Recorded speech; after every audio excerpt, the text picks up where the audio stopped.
Good evening. Today is June 3, 2026, and this is Tribune at the Moment. I'm China Basilaje. The Senate Minority Bloc scored a major victory on Wednesday after Senator Sherwin Win Gatchalian was elected Senate President pro tempore following Senator Cheese Escudero's decision to join the Minority Bloc, helping secure a quorum. Escudero's move allowed the 11-member minority bloc led by former Senate President Tito Soto to convene a session despite the absence of members of the majority bloc.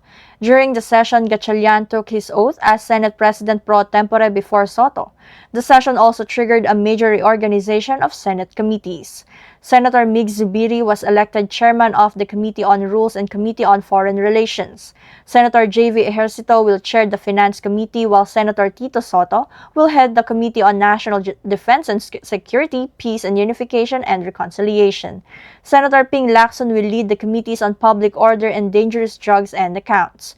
Senator Erwin Tulfo was named chairman of the Blue Ribbon Committee and the Committee on Social Justice, Welfare and Rural Development, while Senator Raffy Tulfo will head the Public Services. Senator Bam Aquino will chair Basic Education, Senator Kiko Pangilinan will lead Agriculture, Food and Agrarian Reform, and Senator Risa Hontiveros will lead the Health and Demography.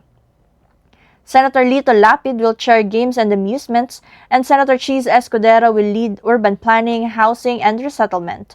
Meanwhile, Senator Alan Peter Cayetano strongly condemned the developments, calling the leadership shakeup and committee reorganization an illegal coup d'etat following the sessions that installed Gatchalian and realigned key committee posts.